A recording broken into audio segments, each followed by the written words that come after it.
Taurus.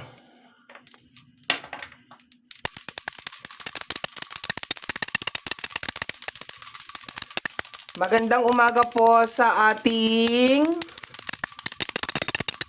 lahat. Magandang umaga po. Kung hindi mo naman to umaga napapanood, magandang tanghali, magandang hapon, at magandang gabi.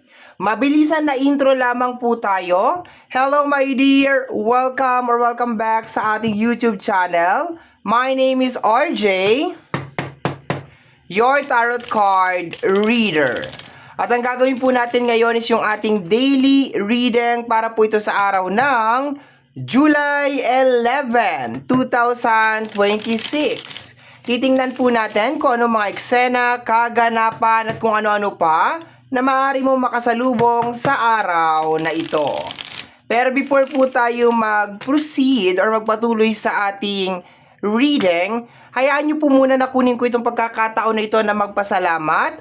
Maraming salamat po sa ating mga abangers, sa mga walang sawang naghihintay at nag-aabang ng kanilang mga readings. Thank you very much. Gusto ko rin pong pasalamatan yung ating mga bagong subscribers. Hello my dear, welcome po sa ating channel. I hope na mag-enjoy po kayo dito. At sana yung mga readings na ginagawa ko ay nakakatulong po sa inyo or nakakatulong po sa ating lahat.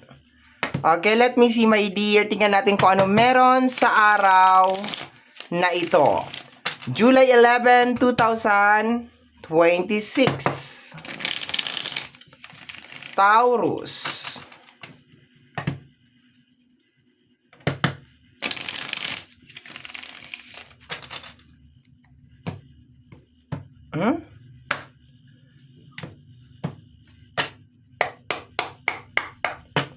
Okay, let's do this. First card natin, may 8 cards in total pala, no? 8 cards in total. Base card and clarification card. First card natin is the 9 of Sword. Clarification niya is the Knight of Pentacles. Okay. So, anong nangyayari dito? I think, my dear, medyo parang nararamdaman mo yung bigat ng problema, obligasyon, responsibilidad na may kinalaman sa usapin ng pinansyal sa araw na ito. Possible na stress kasi tong card na to eh. Stress. Tapos Knight is mabagal. So, possible na mabagal yung pasok ng pera ngayong araw na ito. Baka meron ka mga problema na may kinalaman sa usapin ng pinansyal. Baka meron ka rin mga ine-expect na pera tapos nagkakaroon ng delay, nagkakaroon ng mga abirya, ganon. If meron ka ring mga pinaplano or binabalak, my dear Taurus, for example, gusto mong bumili ng ganito, gusto mong ganyan, gusto mong ganon, and may involved na pera, medyo, my dear, pressure siya ngayong araw na to. Kasi syempre, mabagal nga, my dear, Knight of Pentacles, mabagal nga yung pasok ng pera or possible na may mga abirya sa usapin ng pera or ng pinansyal. So, expected mo na yan ngayong araw na to na may mga ganun na eksena, no? Medyo pressure cooker, no? July 11, 2026. Tingnan natin. Next card tayo. I think medyo naka-fast forward ka lang dito, my dear. Parang hindi umaayon yung energy mo sa araw na to. Itong araw na to kasi parang sinasabi na take it really slow, relax lang, kalmahan mo lang, yung mga ganon, no? And ikaw parang, gusto ko bilhin to, gusto kong gawin to, ganito, ganyan, ganito, ganon. Parang yung energy ngayong araw na to, pag ginusto mo, ginusto mo. Okay? And wala namang problema doon. Pero, kailangan maging aware tayo, my dear, na kailangan nag-a-adjust din tayo sa panahon, 'di ba? Sa sitwasyon ng buhay natin. Okay, additional cards pa tayo. Next card is the energy of the Wheel of Fortune. Kasama niya is the 10 of Cups. Okay, dito na pumasok yung relationship. For some of you, gusto ninyo na maayos ulit yung relationship or yung pamilya. Ito kasi more on pera lang to eh. Okay? Pero kung i-connect ko naman siya dito, my dear, posible na baka nagkakaroon ng lamat, ng sira, ng hindi pagkakaunawaan, ng dahil sa pera. Okay? Possible. Kasi pinaka main energy natin, Nine of Swords at saka Knight of Pentacles, stressful siya. Eto kasi, my dear, yung kagustuhan to, my dear, na maibalik yung mga bagay-bagay sa dati. Lalo na sa connection, like family, friends, and relationship. Pero kagaya nga ng sinabi ko kanina, my dear, there's a possibility na medyo aggressive ka ngayong araw na to. Like, pag ginusto mo, ginusto mo. And, yung dito, my dear, sa usapin ng pera, pwede natin to makontrol. Pwede natin to magawan ng paraan, okay? Like, kung meron ka mga gustong bilhin, habaan mo lang yung pasensya mo, konting ipon, konting pagtatabi, yung mga ganyan, pwede. Pero kung may involve kasi na ibang tao, kailangan kasi ng consent nila.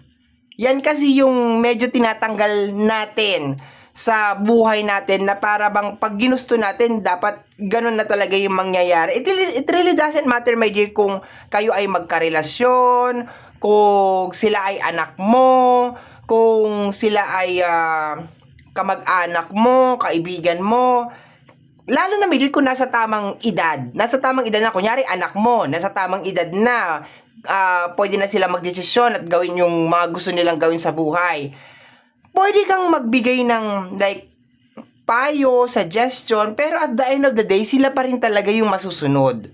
Ganon din, my dear, sa partner, sa mga partner natin, sa mga minamahal natin sa buhay.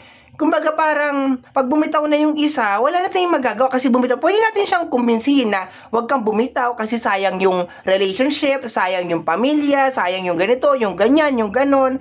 Pero, kung sa kabilang side kasi, my dear, ayaw na talaga, wala tayong magagawa. Diba? We have to just like accept it or mag-effort na lang, mag-try and try na lang na ipamukha dun sa tao na yun or hindi pamukha eh, parang ipa-realize, no? Iba yung pamukha eh, ipa-realize, no? Wag mo ipamukha, ipa-realize mo, my dear, no? Kasi pag pinamumukha mo, may kasamang panunumbat, may kasamang gigil. Ipa-realize mo lang na sayang naman yung pinagsamahan natin, sayang naman yung ganito, sayang naman yung pamilya, yung panghihinayang sa side mo, and bigyan mo ng time para mag-marinate or mag-sink in doon sa tao na yun, yung bagay na yun, okay? Probably ngayong araw na ito, pwede na just go with the flow, di ba? Pag meron kang kapamilya na parang gusto mo na maayos yung connection ninyo or karelasyon na maayos yung connection, whatever it is, okay? Pwede ngayong araw na to, nakausapin mo na lang ng malumanay na sigurado ka na ba dyan sa desisyon mo, ganon-ganon, 'di ba? Sayang naman yung ganito, yung ganon. Are you sure, 'di ba? Kasi wala namang bagay na hindi talaga nadadaan sa magandang usapan. Kasi itong card na to, my dear, is more on nagre-release siya ng energy, Wheel of Fortune and the Ten of Cups. Nagre-release siya ng energy na parang gusto mo ulit mabuo to. Kita mo to? Kita mo kung paano sila kasaya dyan, na isang pamilya, isang, alam mo yon, happy family na energy. So, kung ito lang, good. Kaso meron tayo nito, my dearie. So, probably parang may nangyayari sa'yo na hindi okay as of this moment. Like, probably baka hindi mo nagugustuhan yung mga bagay na nangyayari as of this moment. Pero, di ba, wala naman tayong magagawa, my dear. Lalo na nga kung merong involved na ibang tao. No, we could actually like try to convince tong tao na to na mag-ayos tayo, magkabati tayo, pamilya tayo, so on and so forth. Or kung may kinalaman mo sa usapin na pinansyal, magbayad ka, ganito ganyan, ganito gano, di ba? Kausapin ng maayos, ng malumanay. And ibigay na lang natin yung decision doon sa tao na yon, no? And then after nun, pag nagawa mo naman ng kausapin, iba-iba kasing scenario, my dear.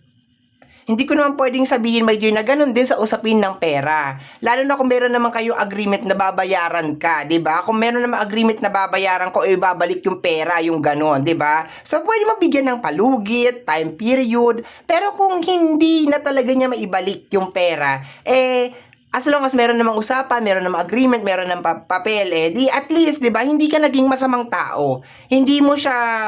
ginipit, hindi mo siya yung parang blackmail or so on and so forth, 'di ba? Binigyan mo siya ng time, binigyan mo siya ng chance para ayusin kung ano yung dapat ayusin. Dapat kasi ganun talaga, 'di ba? Lahat naman nadadaan may sa magandang usapan. And ang nakukuha ko dito sa reading natin or sa card natin sa table is medyo parang pag ginusto mo. And hindi lang to dun sa area, nakapag-focus lang ako dito sa area ng family, ng connection dito, my dear. Pero, pwede din, my dear, sa mga bagay na gusto mo. No? Kunyari, gusto mo bumili ng ganito, gusto mo na ganito, gusto mo mag-come up ng negosyo, gusto mo ganun, gusto mo ganun. My dear, hindi yan agad-agad. Lalo na kung as of this moment, mabagal yung flow. Kung as of this moment, marami kang kinakailangan na isettle, kinakailangan mong ayusin, di ba? So, hindi talaga magwo-work kung ipipilit mo talaga ngayon. Yun lang yun sa akin lang, ha. Okay, next card tayo, my dear. The Knight of Cups. May dalawang knight ka na dito. And the energy of the Five of Pentacles. Ayan, my dear, no. Kino-confirm lang nitong dalawang card na to na maano talaga ang pasok ng pera ngayong araw na ito, 'di ba? Pero sabi pa nga ng mga lolo at lola, 'di ba? Kung maikli ang kumot, matutong mamaluktot. Okay? Hindi yan habang buhay, my dear. Ngayon lang yan. Okay? So, ayan. This is a confirmation, my dear, talaga na medyo mabagal ang pasok ng pera, and if just in case nag-expect ka talaga ng tulong coming from family, from relatives, kung kanino man yan, posibleng ang hirap talaga makakuha ng support system ngayon. Sad to say, kung pati sa partner mo, ganun din ang sitwasyon mo. Pero, sabi ko nga, pag may involved ng ibang tao, my dear, medyo out of control na talaga natin yan, okay? So, pwede naman tayong siyempre, hindi naman fortune teller siguro yung partner mo. So, pwede namang manghingi ng tulong. Hindi naman siguro kababaan ng moral yon, my dear, pag nanghingi ka ng tulong. O, tulungan mo naman ako ng ganito. Ngayon, kung ayaw ka naman tulungan, di, next time, hindi ka na manghingi ng tulong sa kanya kasi ayaw ka naman ng tulungan, di ba? Kasi ako, my dear, ganun ako. Manghingi ako ng tulong kasi kailangan ko talaga ng tulong. Pag tinanggihan ako, okay lang. Pero sa susunod, hindi na talaga ako manghingi ng tulong sa tao na yan kasi alam ko na tinanggihan naman na ako ng one time. No hard feelings, di ba? Walang samaan ng loob. Ganun lang yon. So, ngayong araw na to, my dear, medyo mabagal talaga yung usapin ng pinansyal, ng kadatungan, my dear. Pero, take it really, really slow, my dear Taurus. Relax lang, okay? And wag kang mag Nine of Sword, no? Although nandito na talaga to, wag kang mag-overthink. Ang Nine of Sword kasi, my dear, is energy of overthinking. And sometimes, my dear, energy din to ng crab mentality. So, possibly, my dear, na kung meron ng mga tao, my dear, na humihila sa'yo pababa, is ito pa yung mga tao, my dear, na posibleng hindi naman talaga iba sa'yo. Okay? Like, malapit talaga sa'yo. Okay? Like, posibleng kaibigan mo, like, kapamilya mo, or sad to say, karelasyon mo. Okay? Next card is, we have here the energy of the Magician and the Judgment, okay? It's about time, my dear, na mag-focus ka na lang, okay, sa kakayanan mo. Ibig sabihin ko, ano yung kaya mo lang gawin, doon lang muna tayo. Yung mga bagay na hindi mo kayang magawa ngayon, hindi ko man sinasabing hindi mo talaga kaya because you are the magician naman based on the card, okay? Yung sa usapin ng pinansyal, kaya mo talaga siyang maayos. Alam mo, lakas ng energy na kaya mo talaga siyang maayos, my dear. Yung may kinalaman talaga sa connection, dun tayo medyo may konting problema, my dear. Okay? So, ang masasabi ko lang dun sa connection, my dear, is kailangan mong respetuhin ngayong araw na to kung ano yung mga magiging desisyon ng ibang tao, my dear. Okay? As long as hindi naman sabihin natin na maya may mga pilosopo na naman dyan na sasabihin, ay, nagdesisyon siya na parang saktan ako or ganituhin ako, so hahayaan ko na. Ibang usapan yun. Depende sa sitwasyon, my dear. Kasi minsan nakakabasa ako sa comment section ng mga nakakapangulong dugo talaga ng mga comment Yung para bang hindi ginagamit talagang mga utak, no? So, ang ibig ko dito sabihin, my dear, pag nagdesisyon ng isang tao, my dear, na ayaw kang tulungan, respeto mo yun. Pag nagdesisyon ng tao, my dear, na gusto niya na makipaghiwalay, tanggapin mo yun. 'Di ba? Ganun talaga yun, my dear. 'Di ba? That's the way it is. Sabi ko nga, pwede naman tayo mag-effort or pwede ka naman mag-effort, my dear, na, oy, sayang naman, yung taon na pinagsamahan natin, yung pamilya, ganito, ganyan. Pero kung ayaw na talaga makipag-cooperate ng tao na yun, 'di ba? Kailangan respetuhin natin and kailangan mag-focus ka, my dear, sa pagiging magician mo as of this moment na kaya mong magpatuloy sa buhay maski wala itong mga tao na to. Maganda sana kung nandito tong mga tao na to. Like may tulungan, may collaboration and so on and so forth. Pero kung wala sila, my dear, okay lang. 'Di ba? Life must go on, okay? May kabaong dito.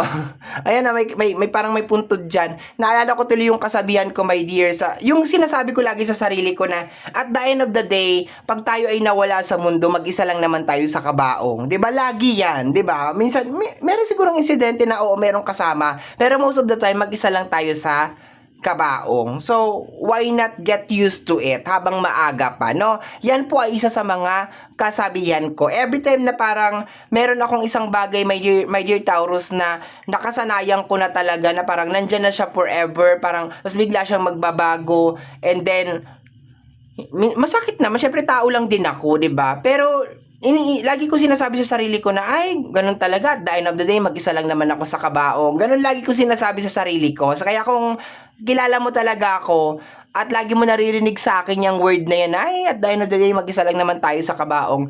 Yun ang pinaka-main reason kung bakit ko sinasabi yun, my dear, na darating din yung oras at darating yung panahon na talagang iiwanan din natin yung mga taong mahal natin sa buhay, sa ayaw at sa gusto natin. So, yung mga changes na nangyayari sa ibabaw ng mundo, kailangan mag-adapt talaga tayo, okay? Pero you are the magician, at kung sa usapin ng financial, magiging okay din yan. We have here the energy of the temperance, o, diba? Balance, okay? Mangyayari din yung mga bagay na gusto mo mangyari. Today, my dear, you need to believe, and at the same time, you need to analyze. Depende, my dear, sa sitwasyon na kinabibilangan mo. Once again, kung merong tao na involved, medyo out of control talaga yan. Pero kung sarili mo lang naman ang involved, okay? Kayang-kaya yan, okay? So, my dear Taurus, yan po ang nasagap natin na message energy para sa araw na ito, July 11, 2026. Kagaya po na lagi ko sinasabi, ang tanging hiling at dasal ko lamang po sa ating buong may kapal, na ang mga readings na ginagawa ko ay nakakatulong po sana sa ating lahat. Maraming salamat po. Thank you, my dear. Bye-bye!